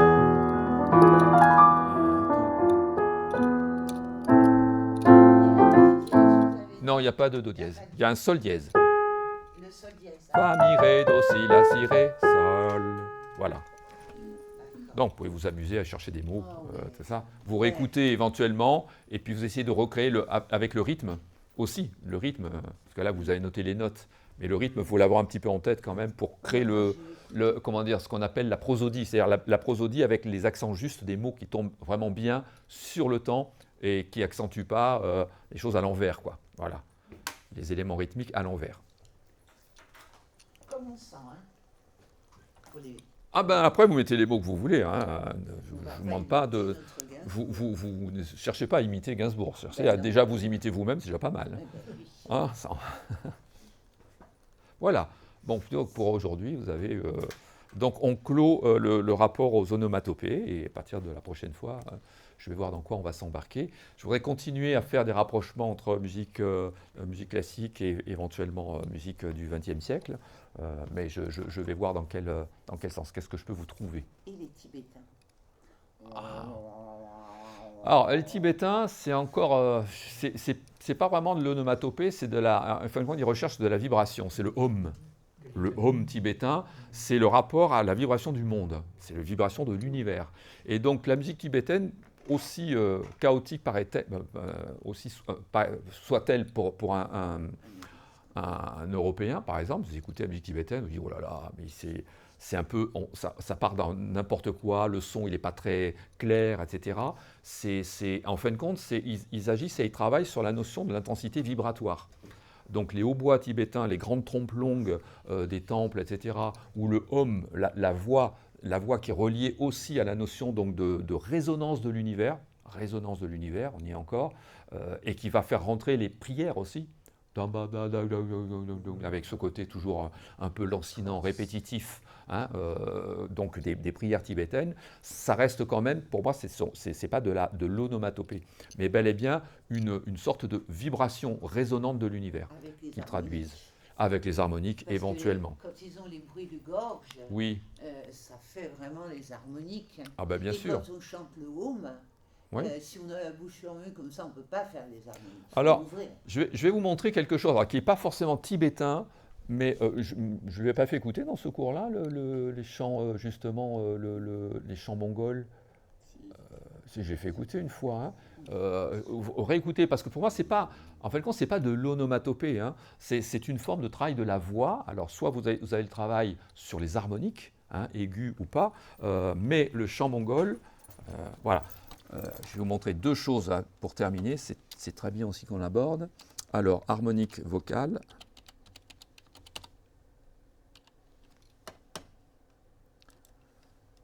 Avec juste une petite approche de quelqu'un qui nous explique justement comment faire, ça c'est pas mal du tout, comment les harmoniques aiguës en fin de compte sortent, que les Tibétains ou que les Mongols utilisent, hein, ce côté à partir de la forme, l'intérieur de la bouche et la position de la langue, vous arrivez à faire sortir des éléments qui sont donc soi-disant qui sont des harmoniques. Si je pars sur un exemple, c'est juste ça, c'est vous partez sur un son tenu. On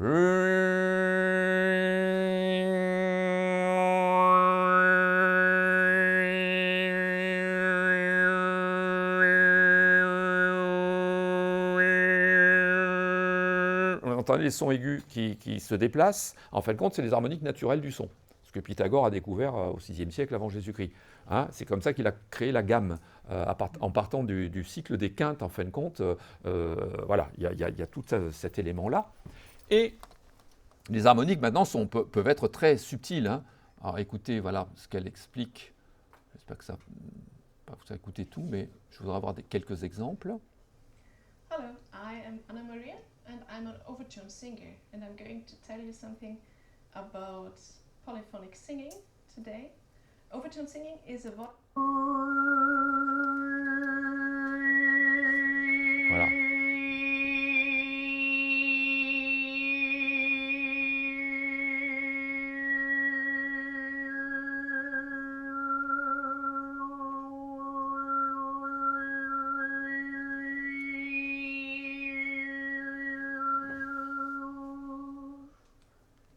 Voilà. So this was the overtone scale on one fundamental. I can also choose an overtone and move the fundamental. On peut changer la basse et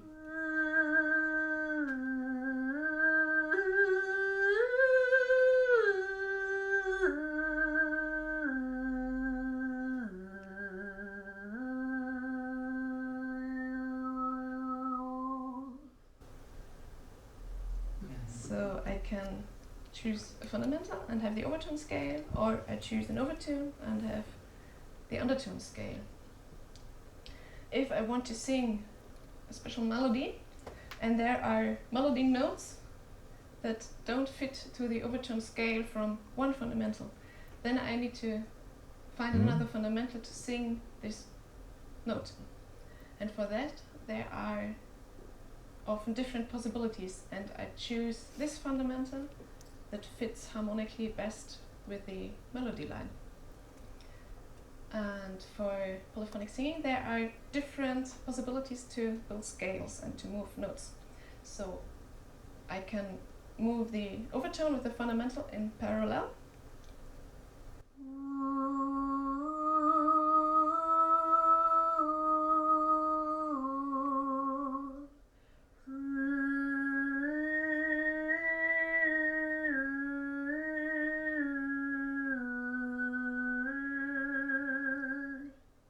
Or I can move the fundamental in steps.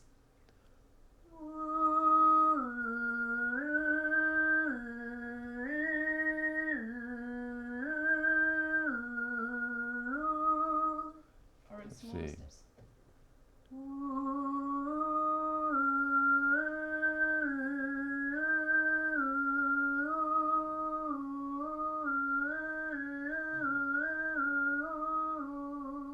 Or even smaller.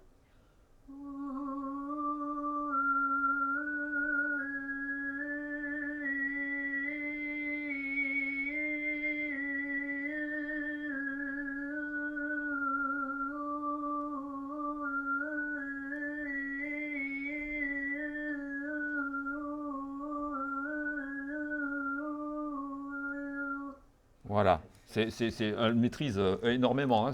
Là, c'est une maîtrise totale. C'est un gros travail, encore une fois. Hein. Ça ne vient pas tout seul. Mais arriver à créer ces sons aigus tout en faisant une gamme chromatique en bas et en ayant les positions qui peuvent changer et faire une gamme avec les harmoniques, c'est quand même quelque chose d'assez énorme. Mais bon, pour moi, ce n'est pas de l'onomatopée, ça. C'est vraiment le travail naturel de l'harmonique du son, de la voix que vous avez sur tous vos instruments d'ailleurs. Hein. Sur les cordes, sur les vents, sur un piano, vous avez ce genre de choses. Vous avez les harmonies qui peuvent ressortir. Donc là, c'est la Dame Nature qui vous donne ça. Il suffit d'en prendre conscience et de le travailler dans ce sens-là. Un des premiers qui a eu l'influence justement de la musique de la voix tibétaine ou des voix mongoles dans les années 70, c'était David Hikes qui avait créé le harmonic core, donc le chœur harmonique. Et c'était un chœur, donc il avait un ensemble de personnes capables de faire toutes des choses comme ça, mais alors avec des passages en chœur. Et alors c'est absolument énorme. Et il avait sorti un album à l'époque qui s'appelait « À l'écoute des vents solaires ». Tout un monde cosmique, justement. Et alors, pour terminer, voilà cette voix mongole que je voulais vous faire réécouter. Alors, voix mongole, je pense que c'est ça. Voilà, le chant diphonique mongol où ça peut monter dans l'aigu, mais ça peut descendre dans le grave très très bas. Et donc il a une fondamentale avec son instrument. Vous allez voir cette capacité vocale.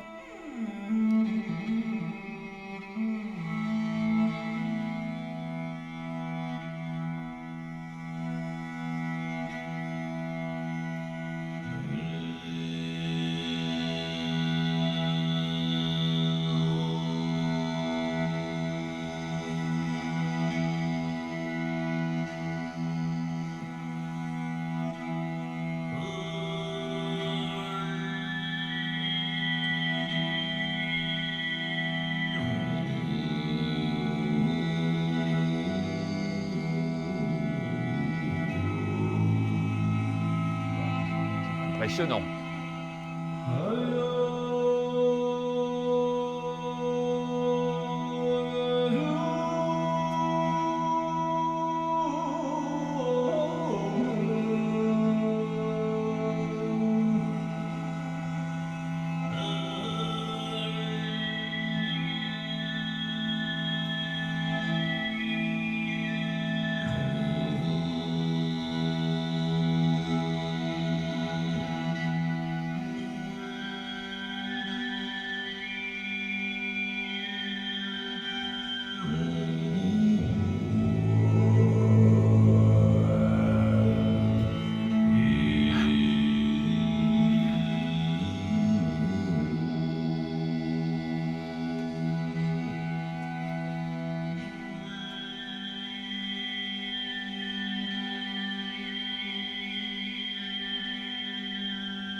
Voilà, là vous avez un travail aussi, alors complètement basé sur les harmoniques supérieures et les harmoniques inférieures, en fin de compte, un travail de son, donc sur la nature même de la voix, hein. C'est la voix, une voix naturelle, mais qui est travaillée vraiment dans ce sens-là.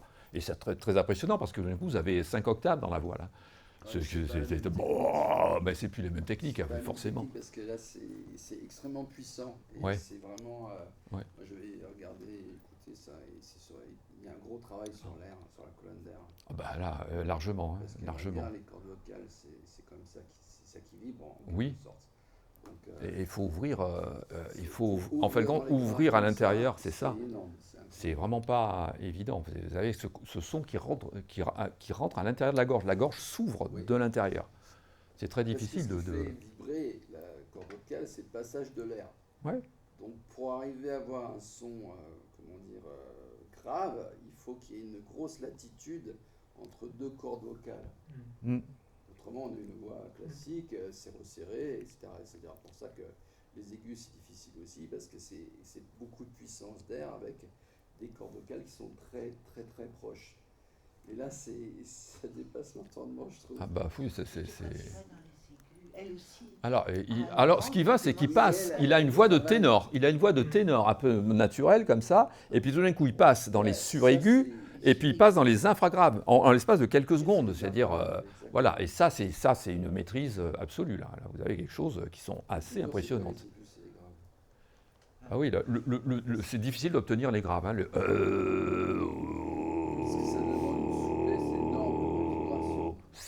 faut ouvrir. Est-ce qu'ils prennent l'air par le nez ou la bouche? Question. Ah, alors là, ça, a priori, ça va, je ne sais pas, ça dépend des chanteurs, je pense. Le nez ou la bouche, quand tu travailles le chant, normalement, c'est plus par la bouche que tu respires. Parce que le nez, c'est pas... Tu n'as pas assez d'air par le nez, tu n'en prends pas assez. Donc c'est la voix qui gonfle d'un coup, qui repositionne le diaphragme. Et une fois que tu as ça, alors après il faut ouvrir la gorge, voilà. Et il faut beaucoup d'air. C'est pas la respiration circulaire? Alors la respiration circulaire, c'est encore autre chose. Là, on se sert on se sert pas du nez pour la respiration circulaire. Si on respire par le nez, mais il faut que les muscles de la bouche continuent à envoyer de l'air. Hein? C'est avec les joues que tu... Voilà, respiration circulaire, c'est ça, c'est ce qui se passe dans les didgeridoo, ce qui se passe dans les instruments avant, notamment dans le jazz, décidément. On aborde des techniques la respiration circulaire. Si on regarde Bill Watrous, tromboniste, qui faisait ça, il faisait des triples sons aussi. Alors, on va écouter au saxophone, parce que, bon, didgeridoo, ça, vous connaissez peut-être certainement. Souffle continu. Oui, mais est-ce que le fait de la... j'ai pas marqué, il n'y a pas marqué. Ah, la respiration circulaire.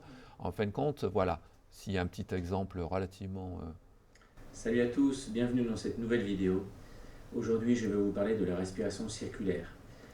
Peut-être avez-vous déjà assisté à un concert lors duquel vous voyez un saxophoniste en plein solo se mettre à tenir une note avec son instrument pendant plusieurs minutes sans respirer. Eh bien, si ça vous a déjà surpris, cette vidéo est pour vous. À la fin de cette vidéo, vous aurez compris la technique qui se cache derrière cet effet spectaculaire et quelques astuces toutes simples pour vous y entraîner et pour pouvoir épater la galerie. Et qui vient de l'Inde, hein, aussi. Avec un peu d'entraînement. Dans les images qui suivent, vous allez pouvoir... Bon, on peut arriver aux images qui suivent. Second saxophonie. Allez.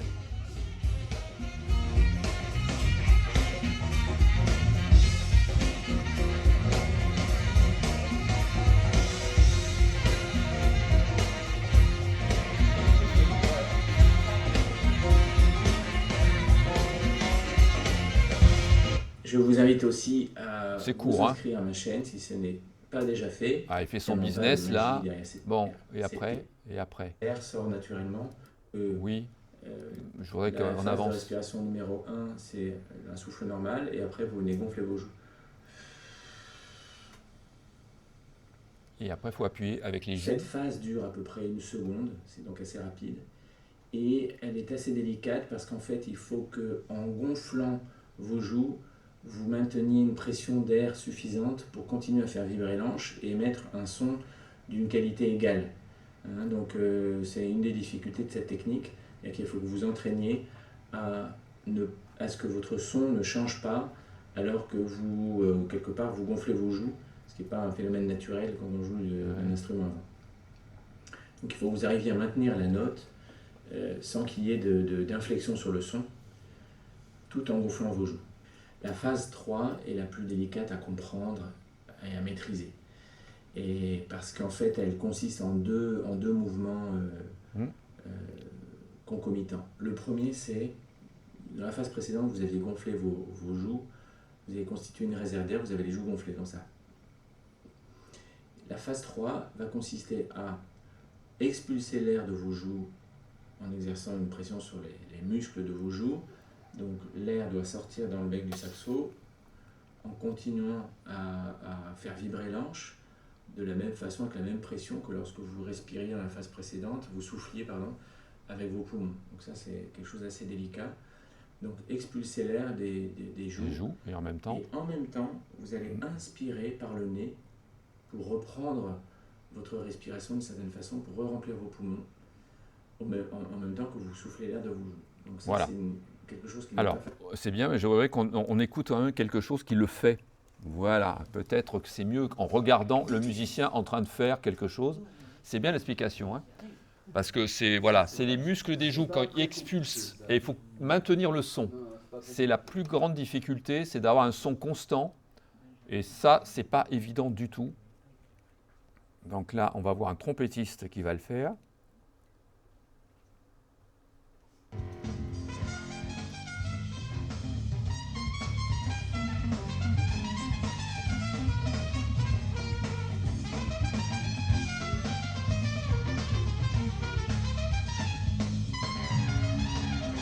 On va y arriver. Voilà.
Voilà.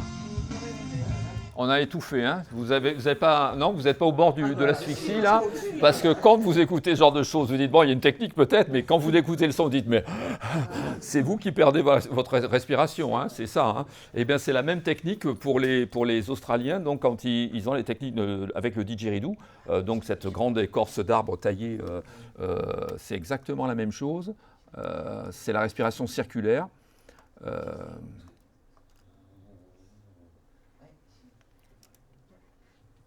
Alors, je ne veux pas que... Il faut comprendre, on veut réussir. On veut le voir jouer surtout. C'est la même chose. Vous allez pouvoir vous appuyer et à jouer avec vos joues. Oui, c'est bon. On a un exemple quand même? Oui, d'accord. J'adore. C'est quand c'est économique, c'est très économique. Hein. Alors, respiration circulaire.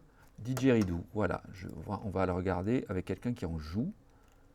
Ça certainement mieux. On ne veut pas un cours sur la respiration, on veut voir quelqu'un qui joue.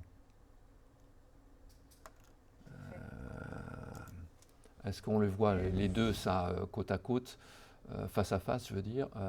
Est-ce que ça marche là?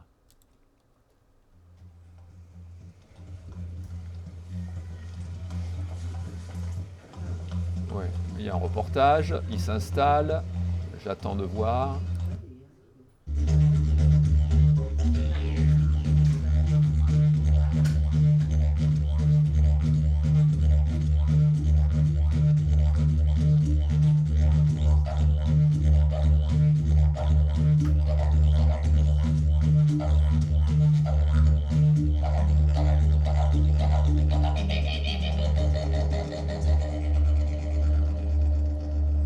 Ouais, là, ils le font, là.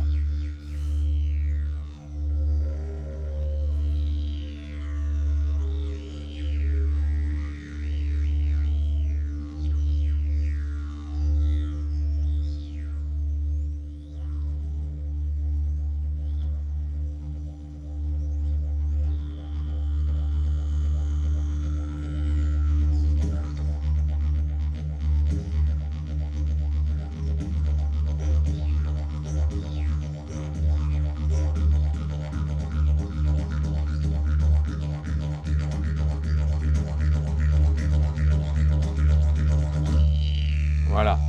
Donc, vous avez, ça, c'est ça, la respiration continue. Alors, en plus, l'embouchure, le didgeridoo, elle est très large. Hein. Donc, c'est encore un travail. La trompette, c'est plus petit. Le saxophone, c'est une hanche, etc. Donc, à chaque fois, il faut adapter quand même la position de la bouche par rapport à la respiration continue. Et là, encore une fois, vous voyez, le didgeridoo, c'est une musique qui vient donc des aborigènes d'Australie et qui est une musique à forte consonance spirituelle. C'est réellement basé, vous savez, j'avais lu des bouquins sur les religions australiennes, et les Australiens, en fin de compte, les aborigènes, déterminent qu'il y a à la fois des divinités dans l'air, donc qui viennent en haut, et des divinités dans la terre, et donc qui surgissent du sol. C'est pour ça qu'ils ont des rituels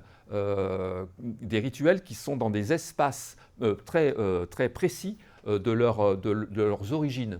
Ils vont aux espaces de leurs origines, donc il se trouve que maintenant, étant donné que les aborigènes ont été un peu donc, plus que envahis par la civilisation, etc., on retrouve maintenant, et j'avais vu un film de Werner Herzog qui s'appelait « Le pays où rêvent les fourmis vertes », dans lequel vous avez un groupe d'aborigènes qui s'installe en plein milieu d'un supermarché. Et qui s'installe en cercle comme ça, parce qu'en fin de compte, c'était là le lieu des origines. Mais il y a un supermarché qui a été construit, donc ils rentrent dans le supermarché et ils font leur rituel dans le supermarché. C'est fabuleux, parce qu'ils ont un rituel, le chemin des fourmis à miel, le rapport aux collines, etc., par rapport au désert, les rochers. Et tout ça fait que quand ils utilisent le didgeridoo, c'est la voix des esprits, en fin de compte. Ils prennent dans les arbres, ils taillent dans les arbres parce que ceux qui sont sortis de terre ont encore une consonance spirituelle et ils font revivre la voix des esprits. Et quand vous entendez le son qui est par-dessus, vous entendez la voix entre dans le son du didgeridoo, et cette voix correspond un peu au cri du coyote, du dingo australien. Voilà, c'est le dingo, le coyote australien, c'est le dingo. Voilà. Et donc, ils font intervenir l'esprit et l'animal aussi conjointement. C'est assez intéressant. Voilà. Bon, ben voilà, vous avez une petite approche au-delà de l'onomatopée. C'est pas mal, c'est pas mal. Ça ouvre des perspectives. Hein. L'histoire de sol chez les Aborigènes, Oui. c'est les songlines, les lignes de chant.